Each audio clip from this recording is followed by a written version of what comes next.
and welcome to another episode of Ask Alice. Today the question I've been asked is, what are some of the strangest things you've ever researched or things that you repeatedly have had to research?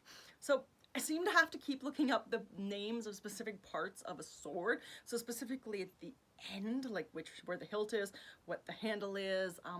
Obviously I know what the blade is and that, but I keep having to be double checking myself to make sure that I'm getting the specific name of specific things correctly, because I would not want to embarrass myself and mistaken those.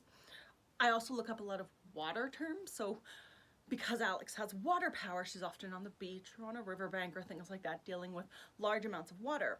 But then I forget, what is it called where the water on a river meets the land? What is it, like where exactly does the beach start? Is there another name for further away from the water than just the sand itself? This kind of stuff I've looked up many times, and every time I read it I go, oh, that makes sense, and then I write it in the book, and then I completely forget it 10 seconds later, and then the next time it comes up I'm just like, oh yeah, and then I have to go and research it all over again. Drives me crazy. You think I'd learn, but no, not at all. I also look up a lot of plants, because when I'm making a spell or Alex is talking about plants, I want to throw in a couple plants that sound familiar to people. So if there's an upset stomach, if you throw in a little bit of peppermint, you're like, oh yeah, that makes sense. And then I make up some plants for their world. But I feel like certain things I want the reader to be able to identify, and then I can have the magical things that go with it, and that makes it fun, but it also helps them to figure out exactly what they're trying to do in a much simpler sense.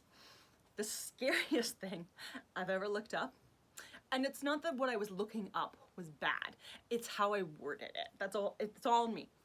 I'm the problem, not Google. So what I was specifically looking for is I wanted to know if there was a name for the muzzle of a horse. I know that a bridle is what goes inside the teeth of a horse when you're riding it, and I wanted Alex to stroke Flash on his like big long muzzle piece. So I wanted to know if there was a specific term for that I should be using. So I Googled parts of a horse.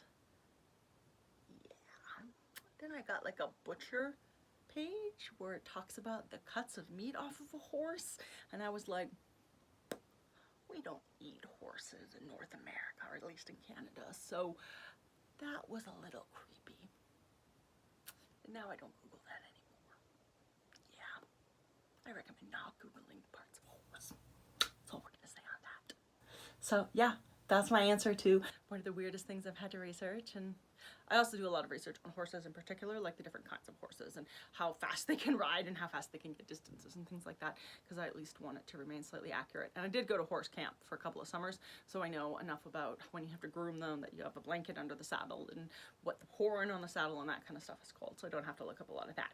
I know enough that I can just provide basic information and it makes sense, but don't look up parts of a horse.